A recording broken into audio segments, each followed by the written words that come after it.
All right, folks. So, as many of you know, I am Belgian and Flemish to be precise. And one of the things that martial arts has allowed me to do is to travel the world, and especially in the English-speaking world.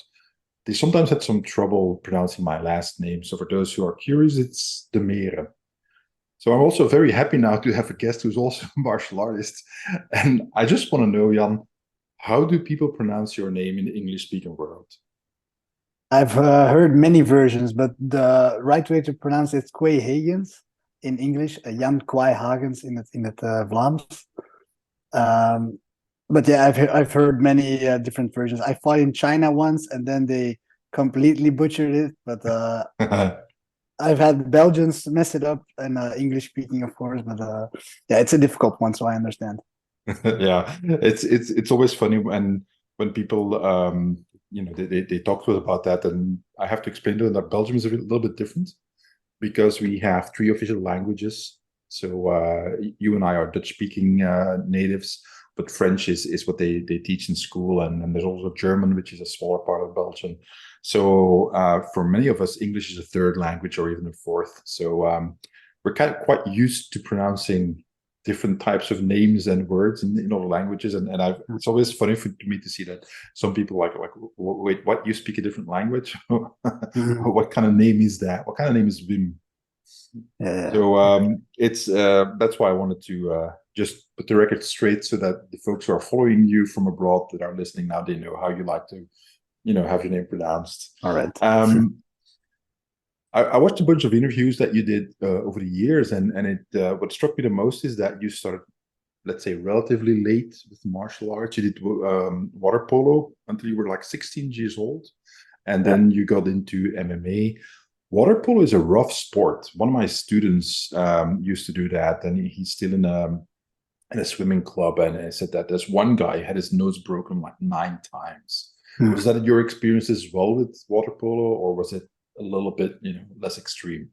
Yeah, no, I didn't get my nose broken in water polo, but conditioning wise, I would say at least as exhausting as fighting. Yeah. It's pretty similar, like 4 quarters of, I'm not too sure anymore, but I think 8 minutes or something. And the pace is really high. And then combined with the threat of drowning and getting pushed down and getting pulled down, yeah, it's a really hard sport, and I think it certainly gave me a good push in my conditioning and just overall athleticism as a teenager. But yeah, obviously it's they fight underwater, but it's not really technical. It's just pulling it and then punching each other a bit and stuff, but not real fighting at least. Yeah, there's a bunch of videos that you can find on YouTube where you see, some of the dirty stuff that happens in water polo.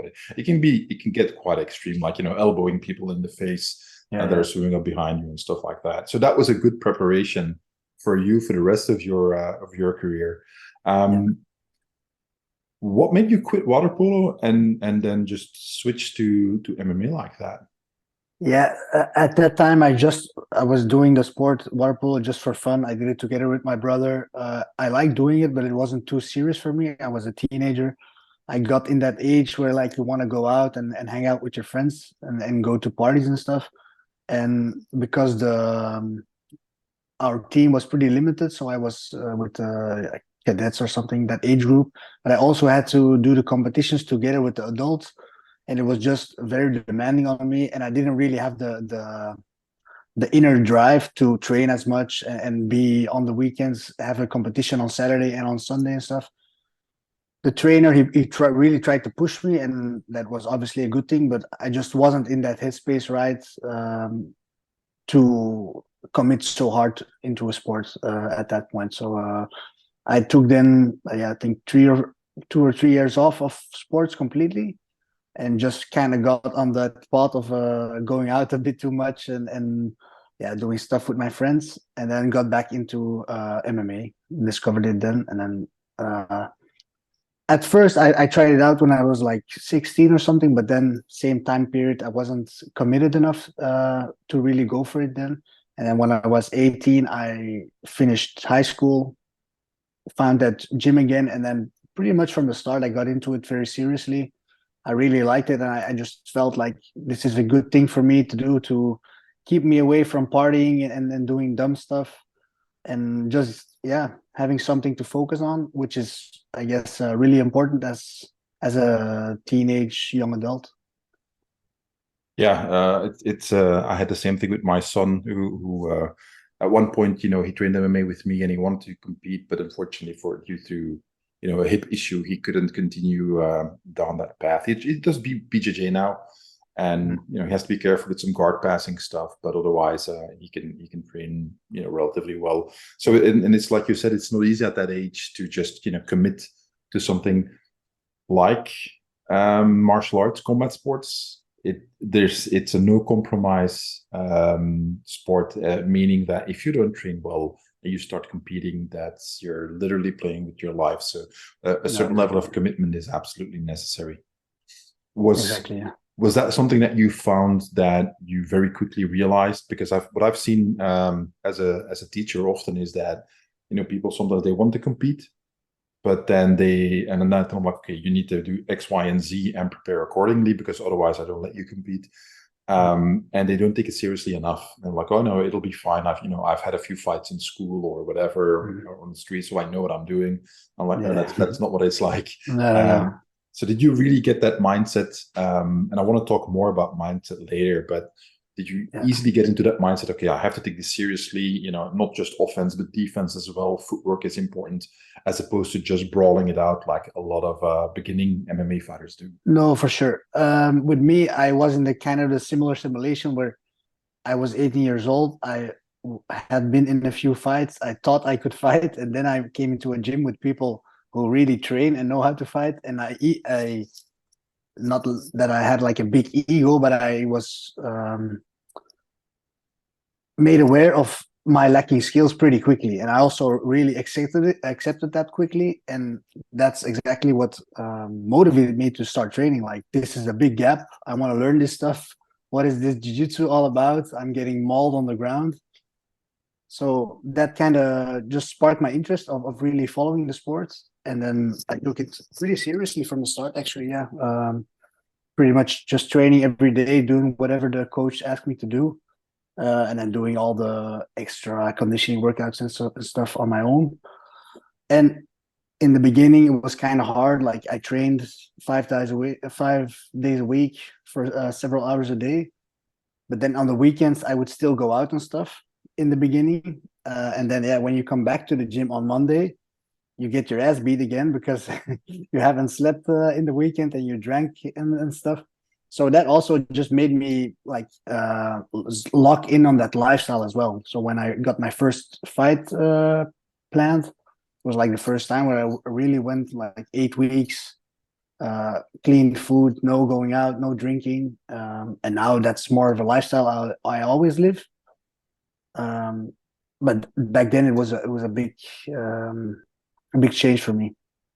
And it's not an easy change to make because, like you said, you know, you talk about commitment, but it's also you have to give up a lot of things. Which, when you're a young man and like you said, you want to go out, you have friends, you've got, you know, a social life.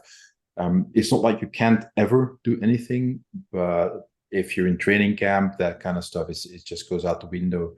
Normally, I'm sure there are a few people out there who can manage that. I mean, John Jones notoriously partied Yeah. really hard and often didn't train a lot and still beat everybody.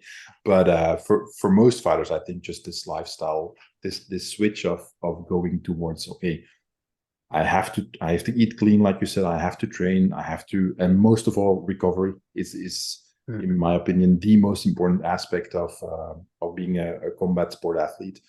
It's something that you have to handle. And then speaking of eating clean, I mean, you're pretty tall for the weight class. Do you have to do a strict weight cut, or how do you manage that? Yeah, I got quite a big amount of weight. So I always used to fight at welterweight, actually, so 77 kgs.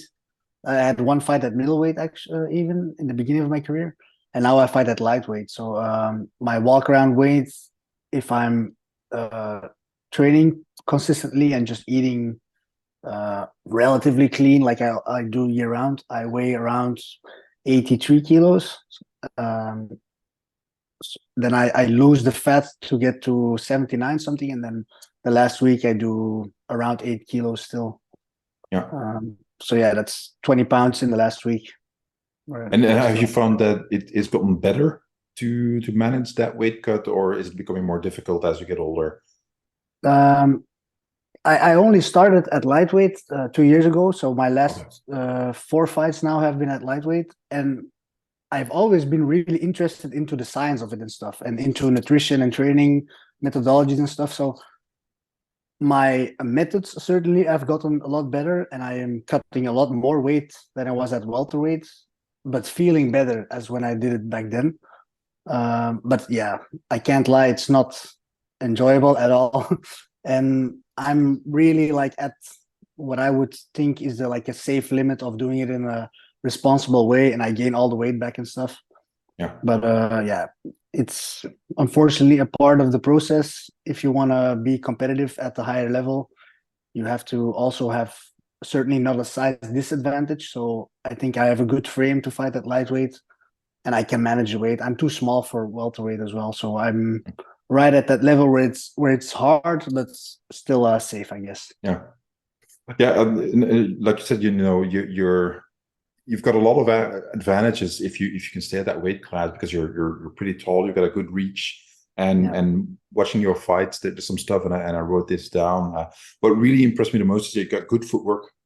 You don't just rush in. You take your time. You take the smaller steps as opposed to the big shifting steps, which a lot of guys do. They're blitzing forward, charging in. You don't do that. I made that mistake in the last one, though. Well, let's talk about that a little bit later. Yeah. Because I wanna hear Yeah, sure. your thoughts on managing that as well. One of the things that I tell my guys often, and for the record, I teach MMA in a recreational fashion. So my school, we don't do competition. I don't have time to teach competition anymore. So it's just we train for the fun of it. But when I teach my students, I tell them you have to understand the range of your techniques. This is something that I see many people struggle with. Even let's say semi-pro fighters, pro fighters, most of them know it, but you really understand your range well. You don't overcommit to punches, and you take your time to set them up. But most of all, what I like is that you fight well off the back foot. You back up and let people run into your punches, and whether it's straight punches or the check hook that you do often. Is that something that organically developed, or did you and your coaches talk to you like, look, Jan, you're a tall guy, got a good reach. This is how you have to fight. Yeah, no, it's been a long journey of figuring it out myself, actually, mostly. Kind of like learning it wrong in the beginning, because I started at a gym where the two head coaches were former wrestlers that didn't really have striking. So they taught me a lot of stuff, doing obviously their best, but I had to change a lot of things that I learned wrong in the beginning. I had to unlearn after years, like feeling like I'm messing up my footwork. In the beginning, we never thought about it, but now, like yourself, I guess, it's one of my main interests: getting the base right, the footwork, managing the range, getting the right distance. I think that controls fights a lot more than the actual combinations and the punches and stuff. It's all the, how they say, the music is in between the notes. Like, the fighting is not punching and throwing combinations at each other, while sometimes it looks like that, and some people fight like that. I think kickboxing nowadays and stuff is a lot of getting in each other's range, standing in front of each other, having a high guard with big gloves, and like going tit for tat, like you throw a combination, then I go, just going as hard and as fast as possible. But that's for sure. I don't want to fight that way because I don't think it's a smart way. And also, MMA is a completely different sport where the range is a lot different. We fight from a lot further out. We don't have the high guard possibility with the small gloves and stuff. But yeah, I think footwork, and obviously finding out like I'm a tall guy, I have a good reach. Making people come to me is often the safer route than me giving up my range and trying to close them in, because like I had in my last fight, people can catch you there because you're overreaching, overstepping. So I feel the most comfortable when I'm at my distance, having time to throw combinations, maybe single shots, and moving. That's where I feel like I'm the best. And that's, I think, partly due to my body type, obviously, and also just like a mentality of, I like fighting violently, I'll admit, but also safely. I don't want to get into brawls and stuff.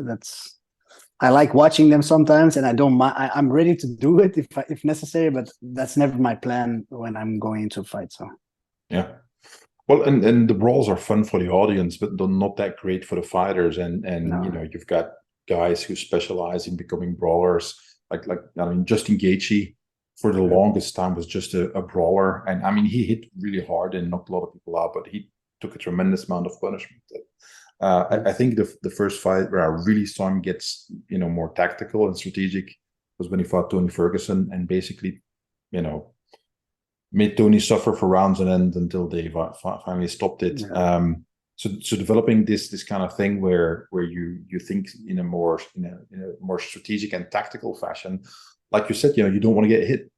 The goal is to hit the other guy and not get hit yourself.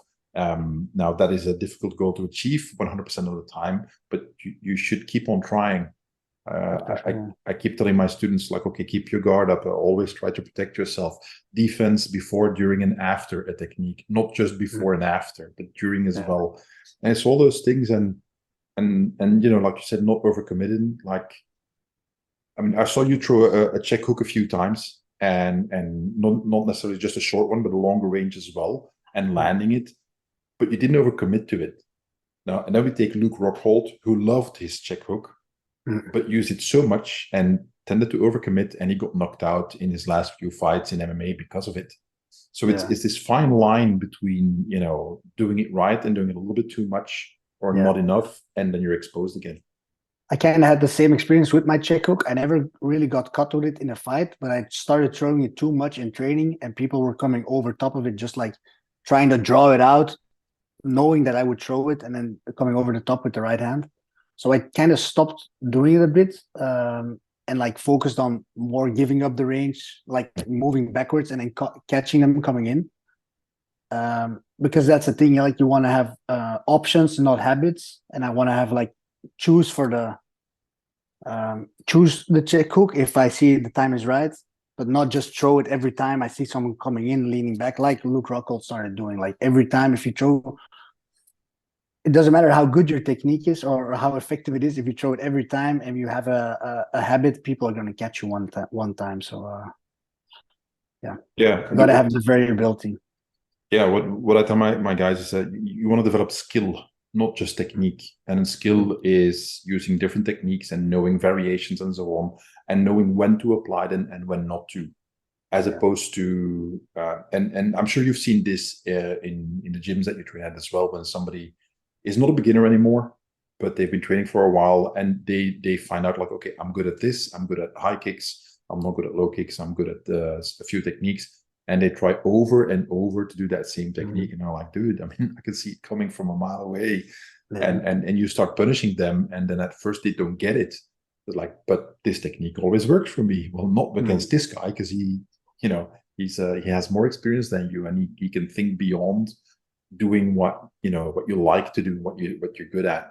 And I think that's the hallmark of the professional fighter, is that like a friend of mine says, the mission comes first, then you pick the tools.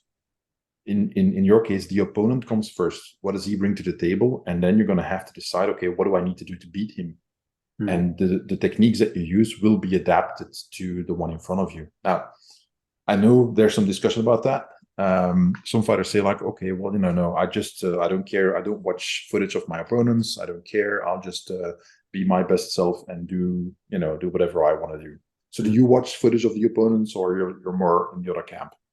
No, I watch a lot of footage. Yeah, I try to go in there, watched every fight multiple times, watch interviews, listen to podcasts they do, just to find out the way they think, the way they fight, why they do stuff, how they do stuff. The more I can watch, the more I get a sense of like being prepared for everything. And obviously there's a thing, like you just have to try and show up and be your best version. But I think having a bit of a direction in training camp, on having the opportunity to choose training partners that match your opponent, looking at certain situations. Everybody has go-to moves, has a few takedowns they love, a few setup for shots, a few favorite techniques.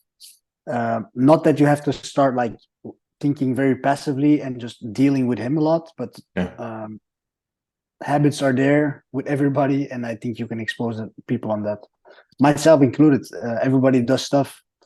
Like I said, even if you do it great, if you do it all the time, there's always a counter for every move. So I try to watch a lot of film. Yeah, I try not to get too obsessive because in the past I've gone into fights like expecting a thing to happen because I saw it before on film and stuff.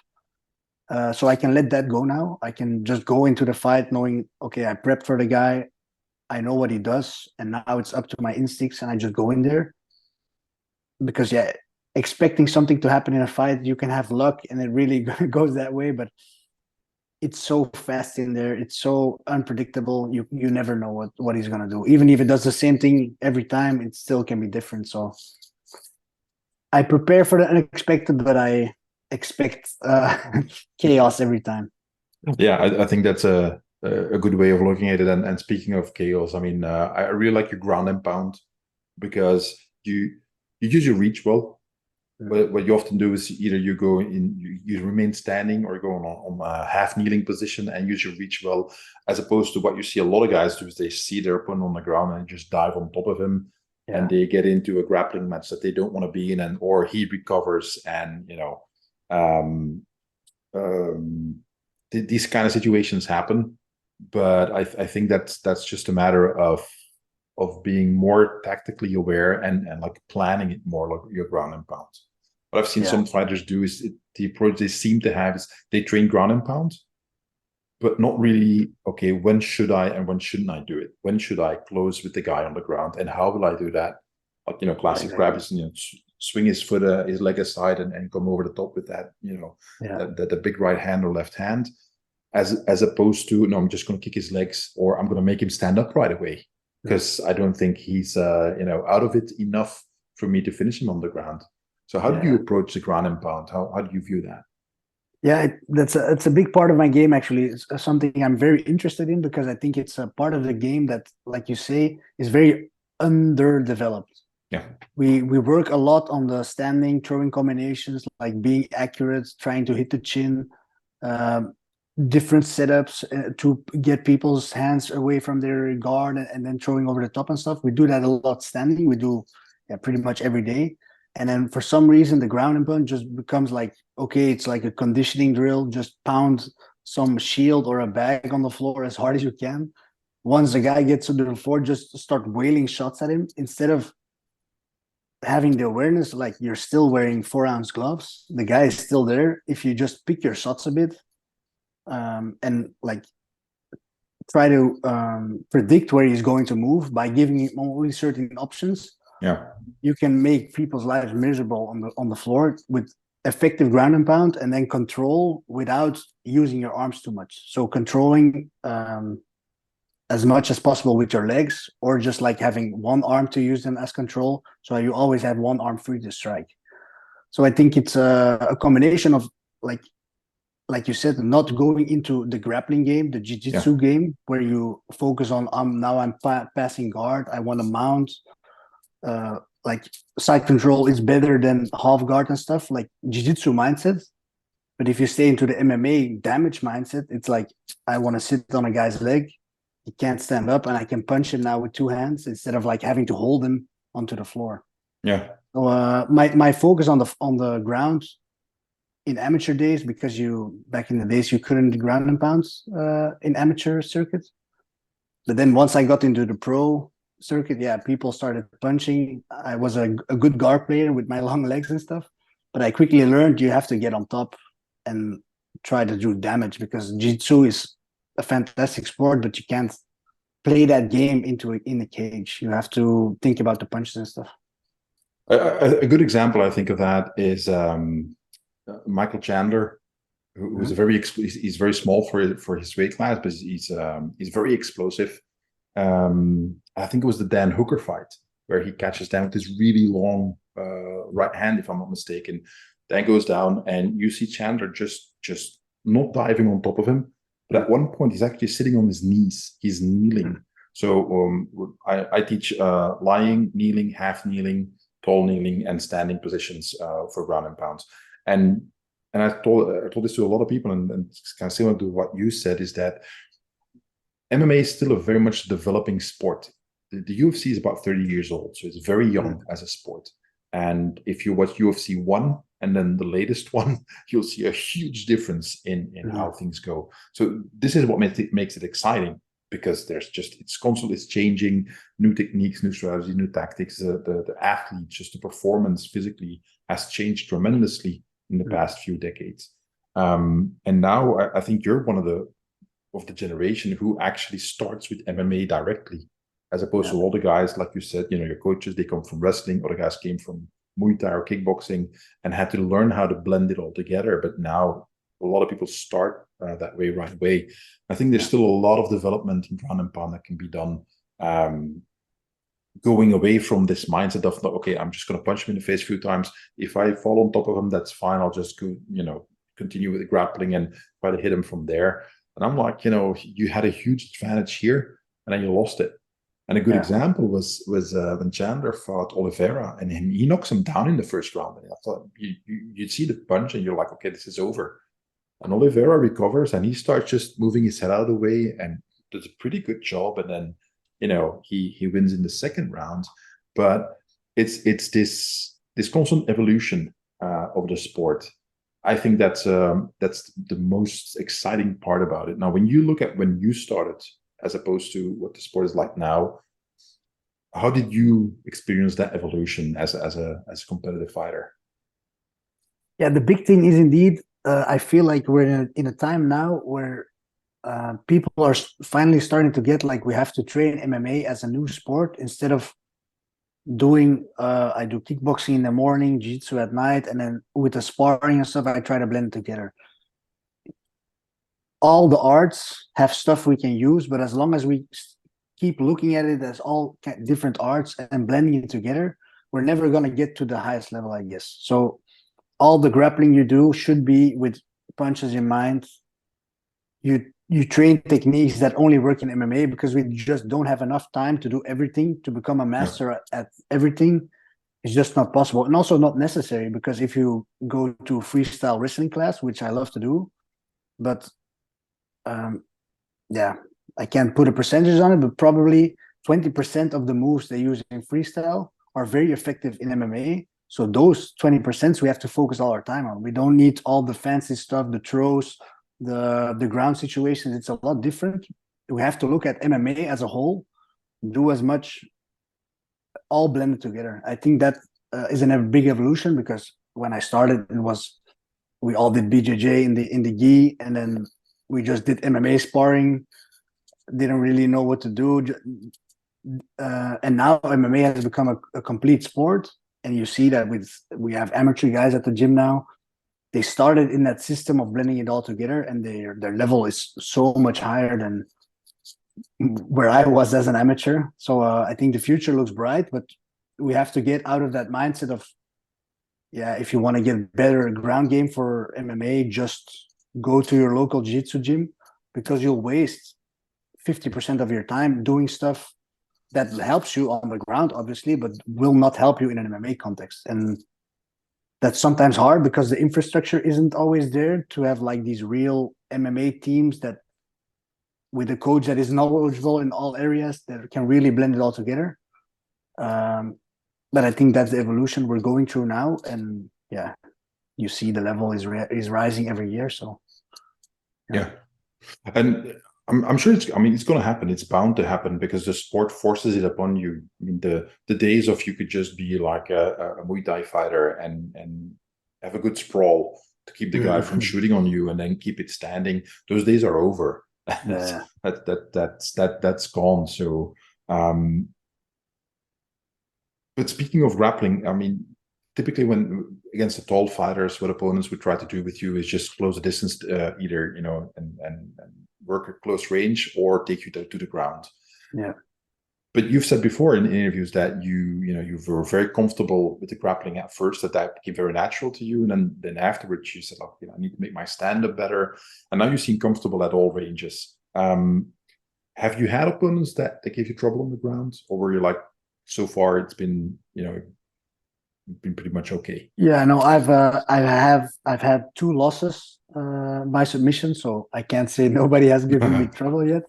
But I feel comfortable on the ground though. Everybody, I Nice. think, indeed the profile my opponents have from me is like, oh, he's a tall guy from Belgium. He trains in the Holland, has a lot of knockouts, so he's a striker, and the opportunity is there to submit him.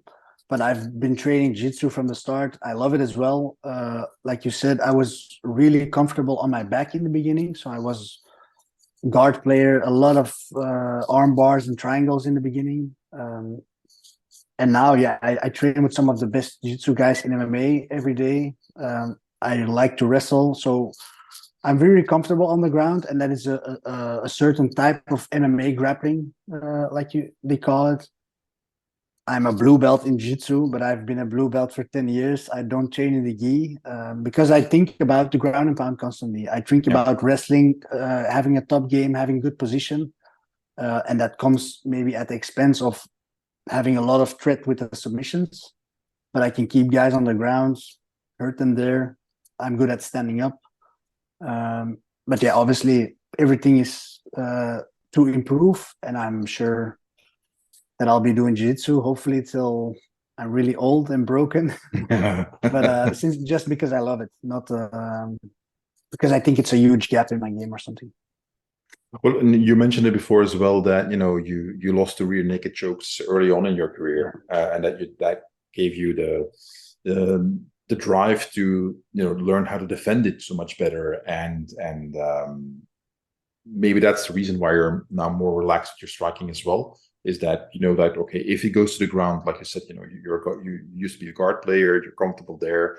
You're not comfortable with somebody who's on your back, and I forget what your opponent's name, but in the first round, he was on your back for like a long time, and you seem very chill. You're like, okay, I'm just defending, and whatever, and you're just standing up, leaning against the cage, and like whatever the round ends, and then the next round, he had a bit more trouble with you. He was having a hard time. Yeah, that was a big thing, obviously, because I lost on the rear naked choke twice. There was I think 6 months or so. Every round we did on the ground, I asked my partner to start on my back. I watched a lot of instructionals on it, YouTube videos, just really trying to figure out a system where I'm comfortable.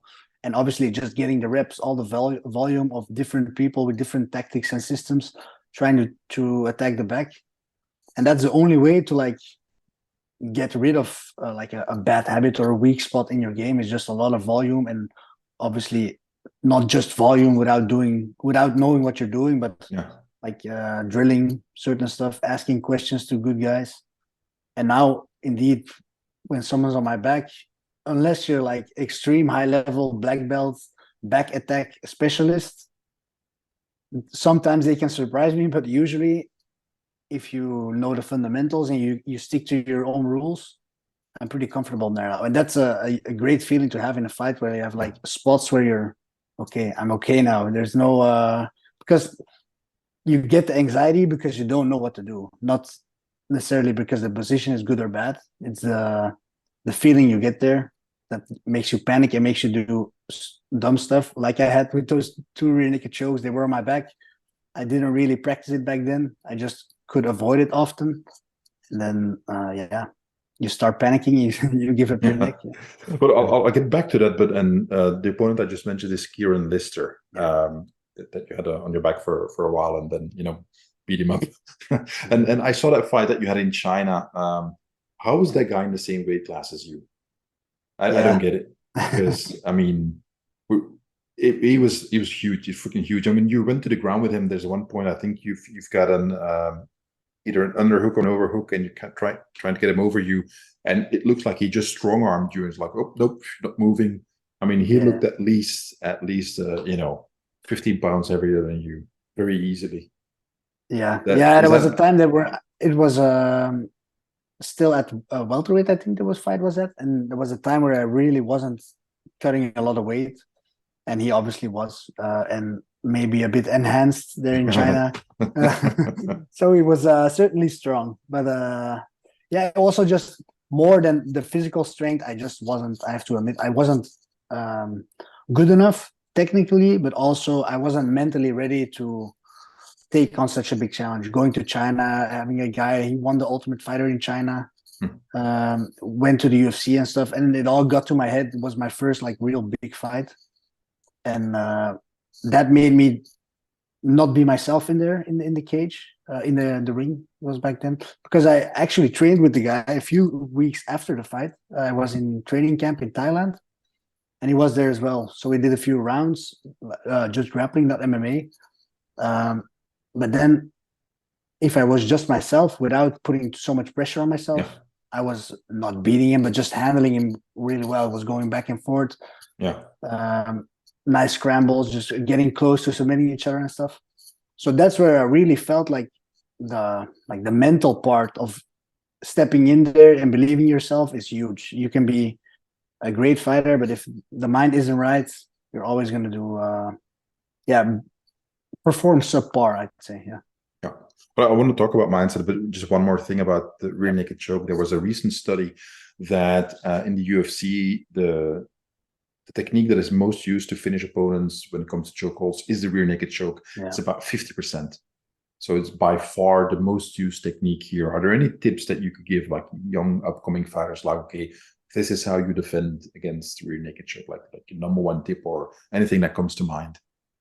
The first thing I always say is you have to control his choking hand, obviously.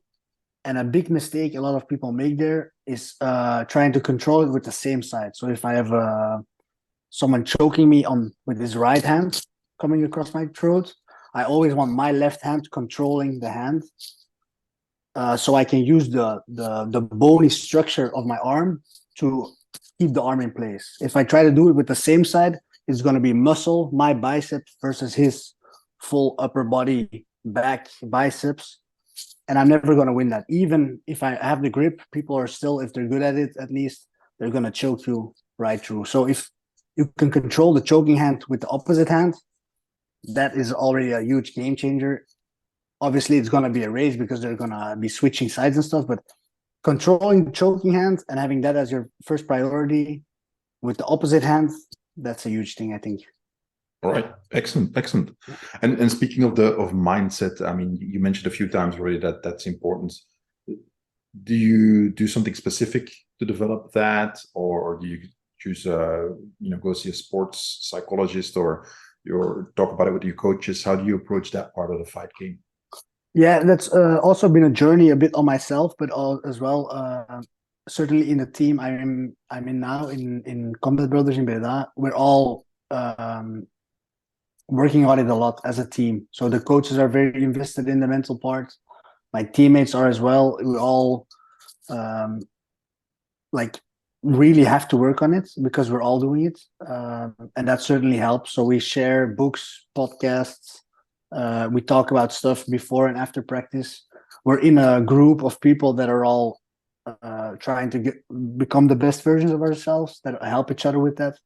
So I think that's huge, because in the beginning of my career, like when in China and stuff, I just didn't think about that stuff. I tried to not think about the fight as much as possible, just ignore all the thoughts and all the fears I had, thinking like, I'm going to be fine. I just have to keep the stress as low as possible now.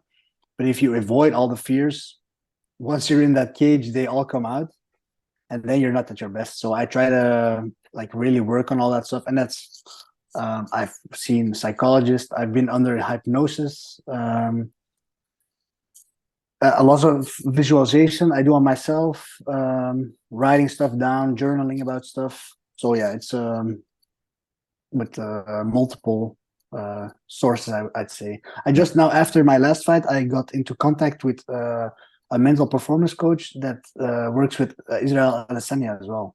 So David Neaty he's from New Zealand, and I've had one call with him now, just to like get to the next level with the mental game, because I think I'm certainly on the right path. I'm a lot further than a lot of the people I used to fight or have been in the cage with, but I think there's still obviously room to grow. So that's why I got in contact with him, and yeah, the first call at least has been very positive. So looking forward to keeping working with him. Yeah. Nice. And one of the things that I very much believe in is having like, I wouldn't call it rituals, but procedures. Like the day before I would fight, I would put everything ready, have it so I don't have to worry about it when I have to leave. I would make sure that I have not one but two alarms to go off, that I don't sleep in late and so on. And when you get to the venue, and it's like, okay, what do I do first? Well, you gotta, get there, do the weigh-in if need be, and so on. But then we get closer to the moment where you have to fight, and then it's about somehow in part tuning out the rest of the world, focusing on yourself, but not to the point where you just get too adrenalized that you're burning off all the energy too soon, and you're actually tired by the time you step into the cage or the ring. But that the best way I saw it explained was like, it has to be like a volcano that's about to erupt. So you let it start rumbling a little bit, and the closer you get to the cage, it can start rumbling even harder. And then as soon as the ref says go, you let it explode. And I'm a firm believer in developing these kind of tricks to keep your mind in focus and not waste your energy beforehand, but actually have it at the right level whenever you need it to be. I've had some of my guys that I would say, like, okay, just go outside for like 15 minutes. I'll keep an eye out on everything. If there's anything, I'll come find you. But just, we've been here for 2 hours. You know what it's like competing. It's like waiting. There's a lot of waiting involved, which is what the audience never sees. But I mean, I did a lot of tournaments before, and it's like you get there really early, you weigh in, and then it's like my last national championship. I came in early like everybody. I did the weigh-in, and my fight was the last fight. I was like, okay, I've been here for like 6-7 hours, and it's just, and I was angry. So like, I was pissed because I thought it was like, I'm wasting my time the whole day here. I knew it was my last fight because I wanted to have kids and move on. But staying focused like that, do you have something special that you do like the last 10-15 minutes before you fight, or is it like just you're already in the zone and you're good? Yeah, for me, it kind of depends. I feel like my mindset or headspace is different sometimes with different fights, and sometimes I have to like amp myself up a bit, get to like more excitement state. That's usually the case with me because I'm a pretty laid back, relaxed guy actually. And then for the fight, I just have to like get myself to like not aggressive state, but like ready to go. And I try to do that as late as possible. I know if I do that an hour before my fight, it burns me out. You can't sustain that energy for an hour. So 10-15 minutes before I start, I have, like you say, a few rituals, like with some gestures of like punching my gloves and some screams and some jumps and stuff that get me ready, that I've been doing all my fights. So those are stuff that just like my body knows if I start doing that stuff, the nervous system gets excited and knows it's almost go time. So usually like you get your hands wrapped, you start stretching out a bit, and then that last hour you kind of just get into the zone, into your how you always do it, right? You know how it goes. You get in the flow of it's go time. So no more thinking, and then you just get ready to fight. And for the audience, I'll put a link in the show notes for that. But this is many years ago. I wrote a chapter for Lauren Christensen's book. I think it's the second solo training book about that he did, and it's about mental triggers, which is kind of like you said. And that was one of mine as well. When I would train, I would bang my gloves and against my head, not too hard, and then forward, and that would be my switch, my mental switch of okay, and now we start. And developing these kind of triggers where you anchor it deep into your minds, like at this stage, you do this, you have to be at this level, at this stage a little bit higher, and so on. And you have like a light switch that you can flip on and off. It takes time to develop. It's not automatic. It takes a lot of work and concentration, but it actually does work quite well. It's something that you can very easily do by yourself. You don't need don't need a lot of equipment or anything. You can just start working on it in your training, and it works really well. And I'll put the link. I have to look up the book again because it's been a while, but I'll put a link in the show notes for the audience. Another thing that is critical, support. And it's funny, we met very recently at an MMA event here in Belgium, and thanks to Doc Peter Bona for putting us together. I mean, I don't know if I think it's by accident, by the way. Yeah, But he yeah, said, I "Oh yeah, mentioned. you're going to sit at the table next to Jan Quaeyhaegens." I'm like, "Okay, that is cool." It Yeah, was very loud. There was a lot of music, so it was difficult to talk. But my impression when you showed up with your wife is that, oh, these people are on a date. It looked like a first date to me. Like she was asking you questions and you guys were talking. I was very chill, and then I checked your Instagram. I thought, okay, no, they have been together for a long time, married, yeah, children, and so on. Um, Now, I was very fortunate. My ex-wife was extremely supportive of me training and competing. The marriage didn't end well, but she was 100% supportive.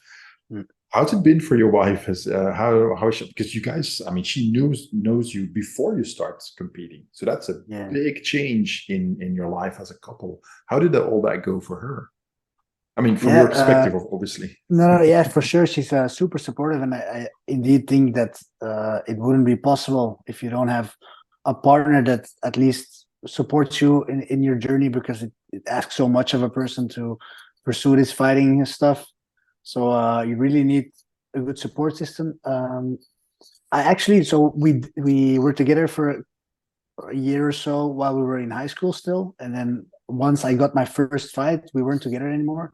Oh, But then after that first fight, we got back together. So pretty much all our relationship now, I've been into MMA, been competing pretty regularly. So yeah, it's been our life, I guess. Just me chasing the dream of fighting, and I always I've been to university and then work and stuff, and it's not all about fighting, obviously. But she's been there along the ride all the way. So I want to these next few years make it worth it for her as well.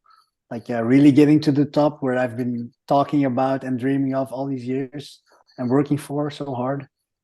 But yeah, she's great. She's a great support system, and I think she was asking so much questions at the event because uh, usually the only time she comes to an MMA event is when I'm fighting. So now it yeah, was the first time we actually went to an event together, nice. and we just watched it together. It never happened before, so that's why I think she wanted to show some interest into my hobbies and then come along with me.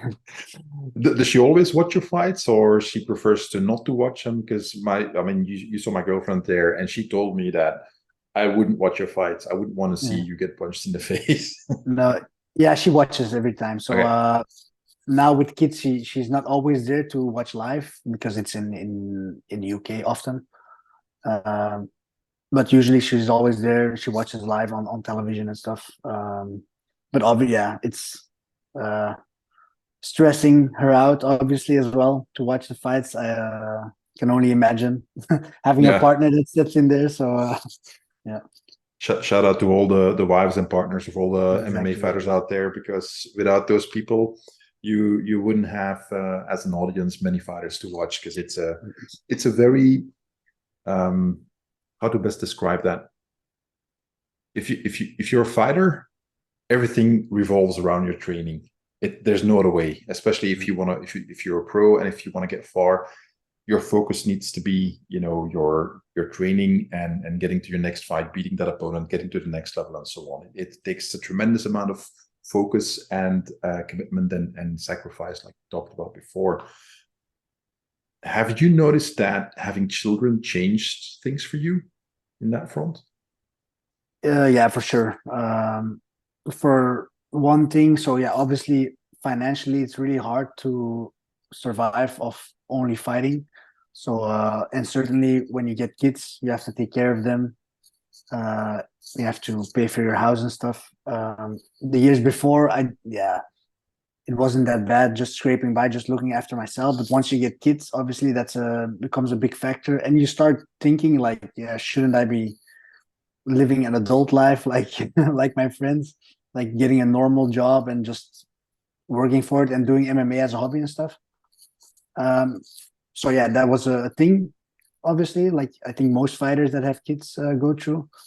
And then another factor, just health wise. You start thinking about your own mortality and wanting to stay healthy and getting old with your kids.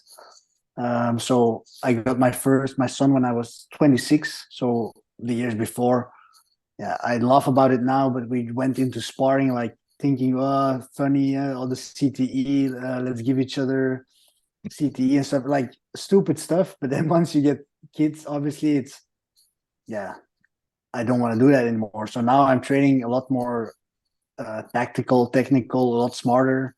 I don't spar often and certainly not that hard.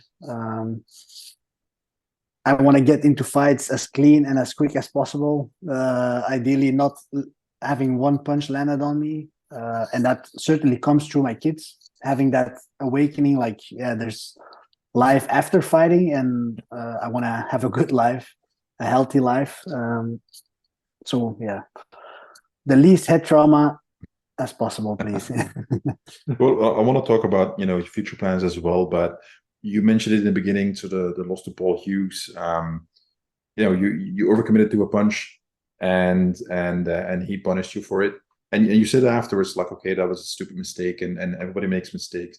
Well, when I watched the fight, I thought it was very atypical. It was not like you. This is not how you fight. So was it stress? Was it something else? Can you, or do you know what it was? Let's start with that. No, yeah, I think it's a combination of stuff. So one thing, he landed a few very hard calf kicks, and my leg was already a little bit injured just from getting them in training. Yeah. So the first calf kick he threw, I just immediately felt like, oh, this is going to be a problem. I'm not going to be able to fight on this for 15 minutes. Yeah. So that immediately made me rush a bit. Like, oh, I have to rush forward, put him on the back foot so he can't kick as well. Like you say, indeed a bit atypical, because usually I let guys come at me more. And then also, yeah, I'm not gonna lie, the having it as a main event, knowing I'm close to the UFC, the pressure of it also made me like, I want to make it spectacular, put pressure on this guy, take the fight in my hands immediately.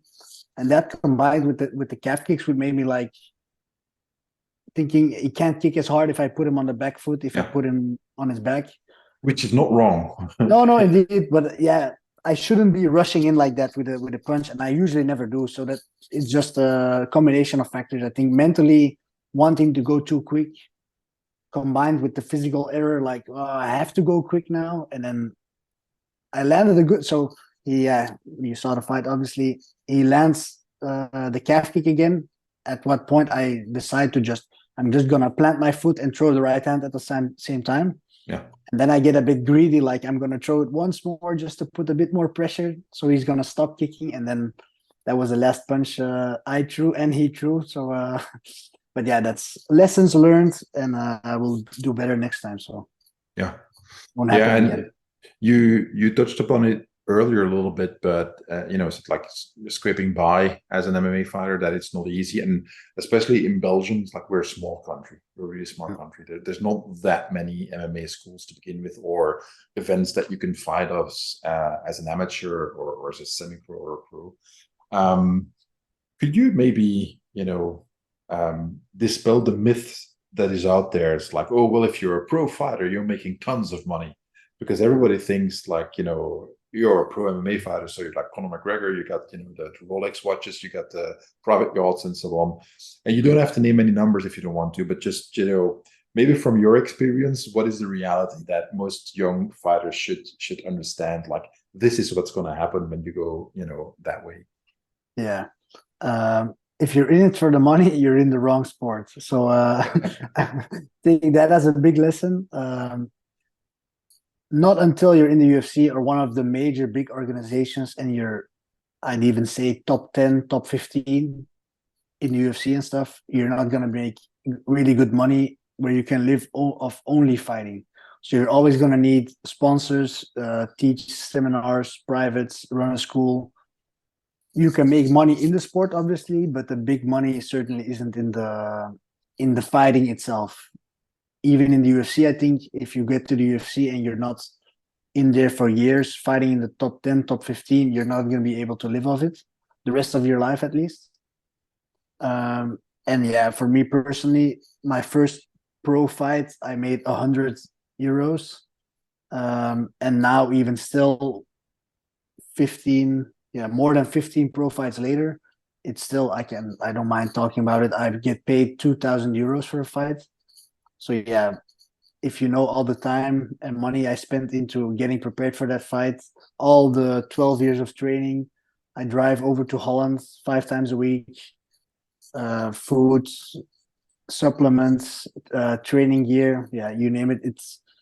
You're pretty much just losing money in it still. And I can say I'm already at a pretty high level, just Yeah. not at the world level where you get paid in UFC and stuff. But even in the UFC, if you go into your first UFC fight and you make $12,000, if you win again, you make 12,000 extra. Half goes to taxes. Your preparation, you have to pay your medicals, Yeah, your your corner, trainers, your everybody. trainers, uh, tickets for people. If flying in another tournament, you're still not making money. Well, it looks glamorous because you have the UFC training gear on, but still, money wise, it's not a good investment or decision to pursue this sport. But yeah, we love it, and I can say we are in a much better time than the generation that came before me 20 years ago, where it was pure about honor and fighting because you love it, because there wasn't even a dream of making money. We at least have, like, you have a few guys that make good money and we can chase that a bit, but it used to be, yeah, you know that better than me, but there was zero money in the sport, right? So it's slowly growing. There's some interest even here in Belgium for like sponsors and stuff to get behind you, because the perception of the sport is getting better. So I think we're on the right track, but still stay in school, kids. Yeah. I think that's that's the best advice. And when my son said that he wanted to be an MMA fighter, I'm like, I can't say anything because I competed. So what can I say? Like, don't do it. But I did talk to him, at length about it. That look, I mean, just write down everything that you need. Like here in Belgium, it's going to be difficult. So you're going to have to travel. Like, okay, so going to the US, nobody's waiting for somebody new to come there. Like start from scratch there. They've got plenty of guys there. The UK's got a pretty big scene as well. Okay, there's loads of guys there, so you can, if you want to live there, right? Okay, how much does it cost to live there, food and so on? And you have zero income, you have nothing. Mm-hmm. So we very quickly are into the thousands of euros each month to just live abroad and then train full time there, and you've got no income. So I don't have that kind of money, so I can't help you there. And unfortunately for him, because of his hip problem, he couldn't continue anyway. But it's a very sobering, reality that a lot of people who watch the sport as a fan sometimes don't see that the fighter's life is a hard life, and there's no guarantees that doesn't exist. You can train really hard and get far. You can train really hard and not get far. Nobody knows. But it's keeping it going and going as far as you can. Like you say, chasing the dream. I think we have one life. So if you've got that dream and like you're this close, so why not? Why wouldn't you try to go for it? Sure, yeah. The money isn't everything, obviously, right? I'm Yeah. really happy with where I'm at in my life now. I'm enjoying my time. I do my hobby as a living. So that's great. And I'm not getting rich of it, but I'm enjoying my life. So that's a big thing already. And like you start doing private training sessions. I'm a personal trainer. I've been doing that for almost 30 years. So I know that it can be a lot of fun. Are you enjoying it? How's that going? Yeah, I certainly enjoyed. I enjoy teaching a lot. So that's certainly something in my future where I want to commit to that more, open a gym and stuff. But yeah, for now I'm kind of tempering myself a bit, because teaching privates, certainly if you do it one-on-one, it takes a toll on your body as well. I used to hold pads a lot, and I have an issue with my wrists from doing that too much, which now holds me back a bit in the fighting and stuff. So I have to preserve my own body, to get my career right, and then really focus on the teaching and stuff more. But now I teach a lot of private sessions, but I try to do as much like duos, so people come together as a couple, and then they can do the moves on each other without me having to get choked constantly or having to hold pads and stuff. Yeah. But I really enjoy teaching, and I hope I'll be doing that for the rest of my career and the rest of my life, where I can get people on the martial arts track and help them improve their life, not necessarily through stepping into the cage, but just learning something new, something fun, getting new skills, and working on your body and stuff. So, right, that sounds like a great plan. Any thoughts yet on the next fight, or is that too soon? Yeah, no. So I've been in contact with the matchmaking from Cage Warriors, but just to let them know, like I'm looking at March, April to have a return fight, so I can, heal up a bit now the rest of this year, and then next year get back into camp without having to rush something now. So March, April, but nothing set yet. Yeah. All right. Excellent. We kind of covered everything that I wanted to cover before we go to the bonus part on Patreon. Where can people reach you? People want to follow you. Yeah, so my account is Jan Quaeyhaegens MMA, as well on Instagram as on Facebook. I'm most active on Instagram, actually. So if you want to go there and follow me, you can find out more about my career. It's a difficult name, but maybe in the show notes or something. Jan I'll put a link in the show notes. Yeah. All right.